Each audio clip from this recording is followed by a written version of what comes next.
Dun, dun, dun, dun, dun, dun. Welcome back. I am finally covering the murder of Sarah Payne. As you've seen in the title or description, the thumbnail. Remember, I am huffing with Instagram, so there will be no episodes announcements this month until they stop shadow banning me. And for me time, I am very different today. I am drinking a certain much loved legacy here in Ireland. It is a dark ale, which I love.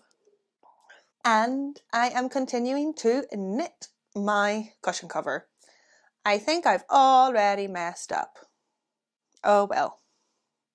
And I've got a little leopard print blanket on my legs. I don't know if you can see it. It was given to me by one of my Patreons because I love leopard print. I'm so tacky. Okay, should we just start? Yeah? It was the early days of a hot summer holiday. Saturday, the 1st of July, 2000. 8-year-old Sarah Payne and her 2 older brothers and 1 younger sister were visiting their grandfather in West Sussex, England. At about 8 p.m, Sarah got into a fight with her siblings. I'm not sure what this was over. It doesn't really matter, does it? You would fight over anything when you were small. But at roughly 8 p.m, Sarah stormed away from her siblings, probably in a huff, walking into the nearby cornfield.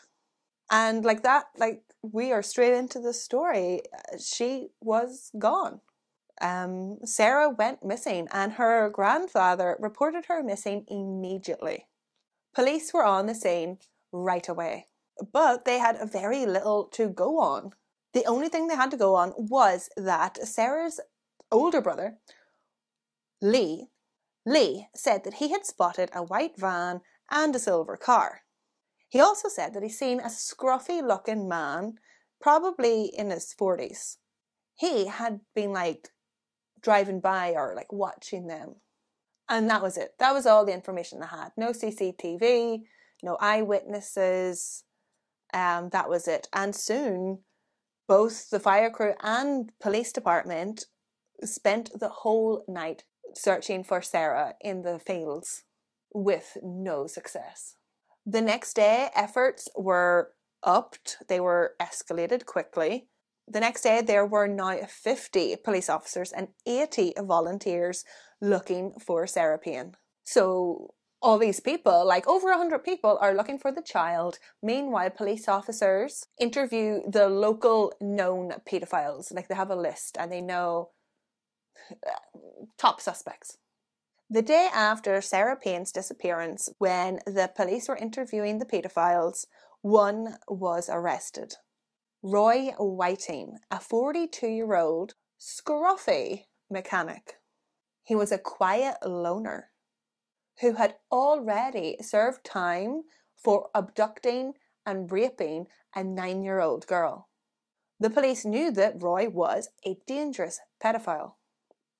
So they arrest him, but they have nothing really to go on. So he was released on bail. They had no evidence. He was released on bail and he was just told, you're not allowed to leave the area. Meanwhile, the search for Sarah escalated into a nationwide search. The whole of England was looking for this little girl, but with particular focus on the Little Hampton area, the area where Roy Whiting lived. There was door-to-door knocking and potential eyewitnesses did come forward with information, hoping it would help in finding the little girl.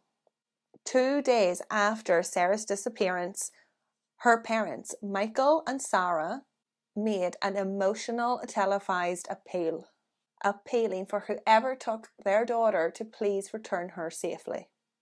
Police informed the media that Sarah has been abducted. She has not wandered off. She has been taken. Police continued to scour the area looking for clues and suspects. Convicted sex offenders were questioned, and every police force in the country was involved in the hunt. And this leads to the arrest of a second and different man who is also eventually released on bail because, again, They didn't have anything. By Friday the 7th of July, Sarah Payne's parents had made daily, nationally televised appeals.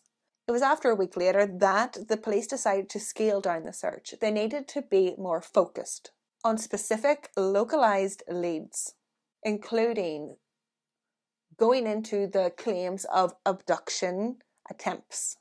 So if a child was nearly abducted and the parents report that, they need to go into can they get more information from this near abductee? But the police were not getting anywhere, and any DNA tests they were doing were just coming back inconclusive. They were getting nowhere. So the police decided they needed to reconstruct Sarah's abduction in the hopes it would jog somebody's memory. Maybe they didn't realize they had seen it. And it seemed to work. The next day, police sifted through 3,500 calls from the public, all with very potential leads. Using this information, the police were able to make a line up for Lee Payne, Sarah's older brother, to hopefully identify the scruffy man. Roy Whiting was in the lineup. But Lee could not be sure. He probably seen this scruffy man from a real distance. It's a lot to point the finger at someone if you're not sure, and it's better not to. So nobody was fingered from the lineup. Police set up roadblocks and interviewed motorists, asking them if they had seen strange activity of a white van or a silver car. It's so vague. How are you meant to remember that? There's so many white vans and silver cars. On the 10th of July, police announced that they had received information regarding the sighting of a girl who matched Sarah's description. The person had seen a child wearing the same clothes as well. So this information said they think they had seen Sarah on the motorway on the morning after her disappearance. On the 13th of July, it's nearly been 2 weeks since Sarah's disappearance. Police told Michael and Sarah they had to prepare for the worst.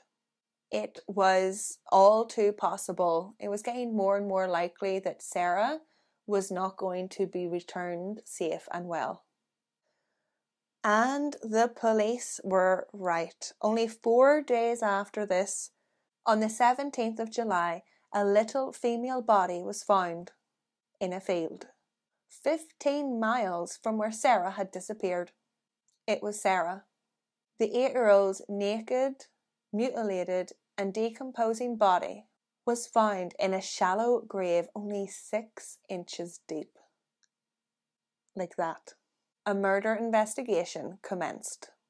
Now, a spoiler alert, Roy Whiting is our man, so I'm not going to do a whole mysterious reveal in this episode.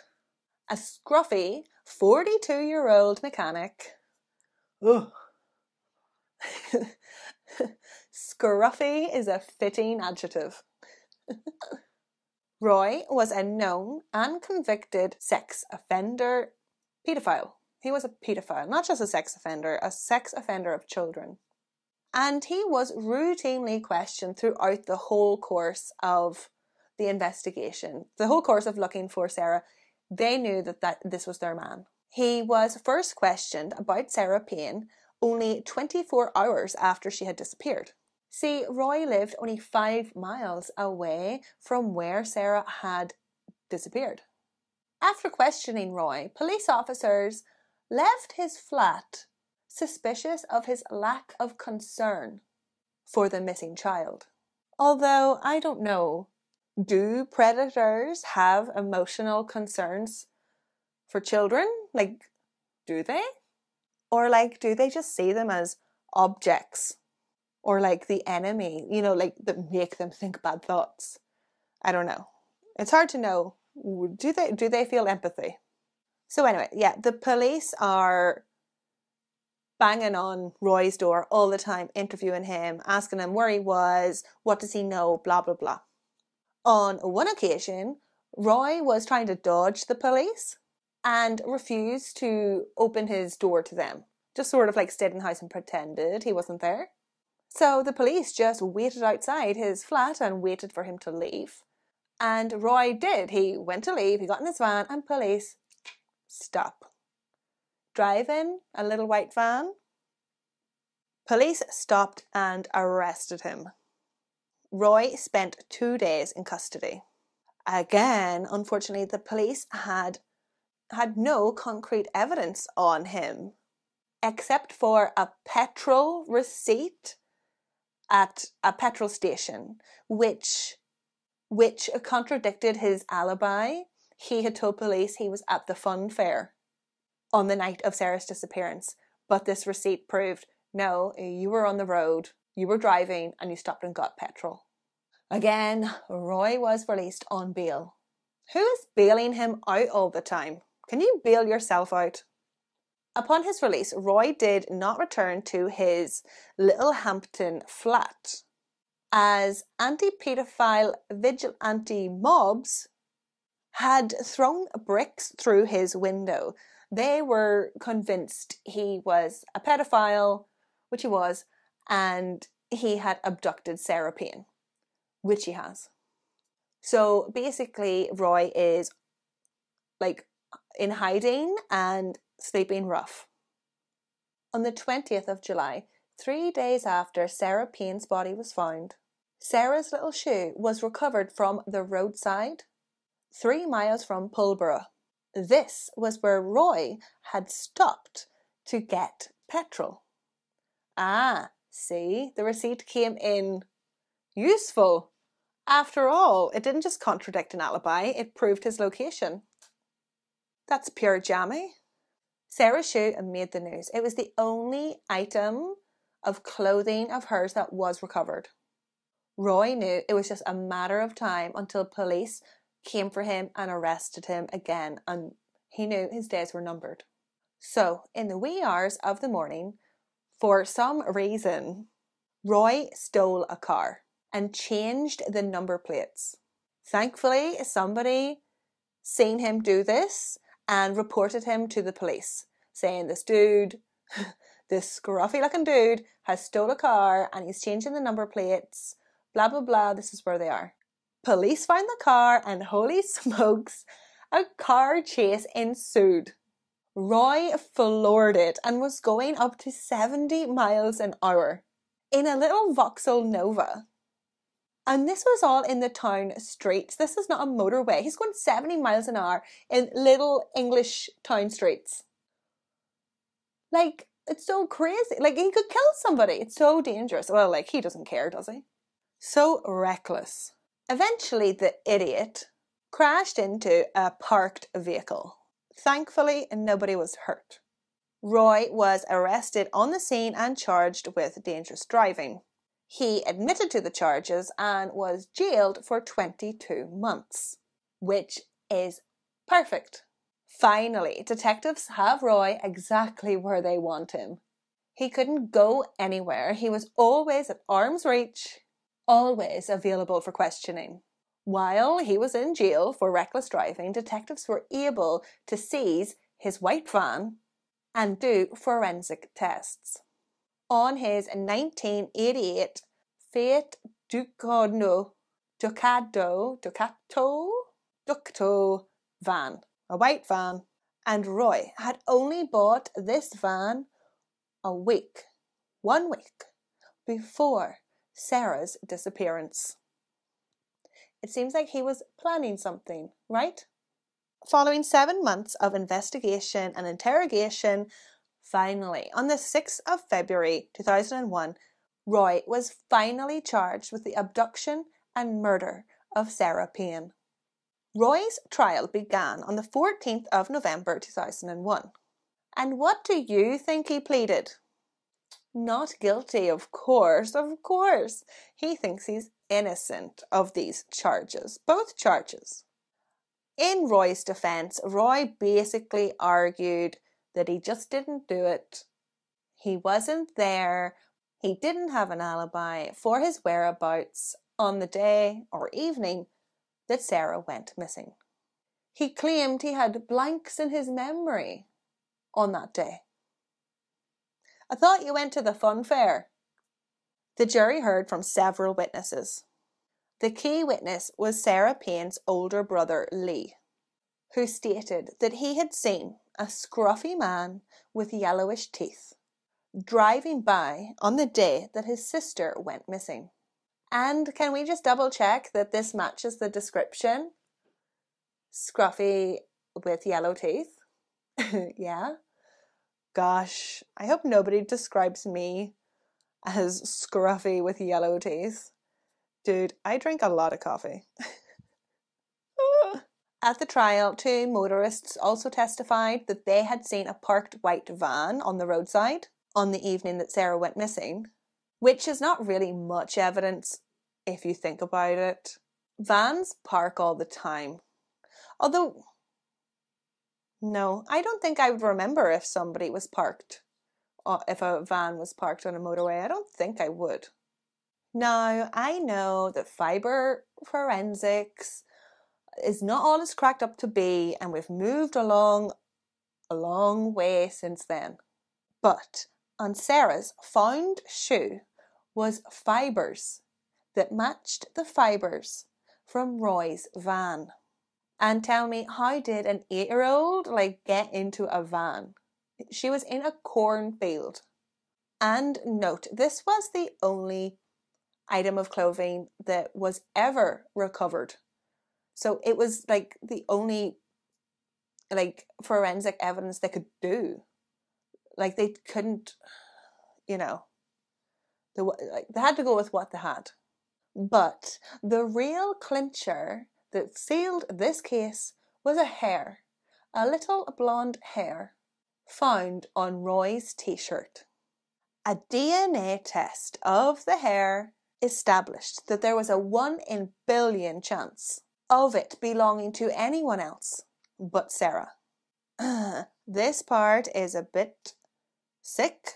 I will put up a trigger warning. I'm going to describe the van. Trigger warning. No. It was proved in court that Roy was out hunting for children. Being a mechanic and obviously good with his hands, he had tricked and transformed his van into what was described as a moving prison. The white van contained ropes, ties, soft material, baby oil, and a knife. The court heard that Sarah's makeshift burial site that was 6 inches deep would have only taken about 6 minutes to dig. How careless and disrespectful and cocky. The pathologist who analysed Sarah's body told the court that the 8-year-old had met a violent death and that she was the victim of a sexually motivated homicide. On the 12th of December 2001, with Christmas just around the corner, after a 4-week trial, Roy Whiting was found guilty. He was found guilty of the abduction as well as the murder of Sarah Payne. Roy Whiting was sentenced to a minimum of 50 years in prison, meaning he was ineligible for parole until he was 92 years old. This was later reduced by 10 years, so he has to serve 40, so he'll be 82. Sarah Payne's mother, Sarah Payne, she was disappointed with this. She believed that Roy should have got a whole life tariff, and there was debate that he should have. He was a reoffender, and a brutal reoffender. He shouldn't have the possibility of parole. She was disappointed. She said life should mean life. It wasn't until after the trial that Roy's previous convictions were revealed to the public. These had been withheld from the media and the jury, and quite rightly so. This information could have jeopardized the trial and the conviction. He could argue that the prior knowledge meant he didn't get a fair trial. It was It was an unjust trial. He could appeal and then get free in a few years. So it was a good thing that nobody knew. So he was able to get the largest slap on the wrist, like the largest sentence he could. Well, he didn't. It was good they didn't know. But the fact that Roy was a repeat offender, sexual offender, sparked demands for the government to allow controlled access to the sex offenders register. The government were not initially on board with this idea. They argued that an open sex offender list could mean that sex offenders just become more careful, they go underground and they perform their crimes more in the dark. If they're in society, they're easier to see, easier to keep an eye on. I don't know. I see both sides. This is why I don't make laws. But another point that the government was making was that having a list, like a public list, could jeopardize people's lives, like people looking for vigilante justice, putting people's lives and property at risk. Like if you smash in a pedophile's house, yeah, you're scaring the pedophile, but that's probably a house by the government, or there's a landlord, and you're smashing that person's property. You know what I mean? Like there's layers. There's layers. Now, around the time of Sarah's disappearance, the News of the World spearheaded a campaign for Sarah's Law, similar to Megan's Law.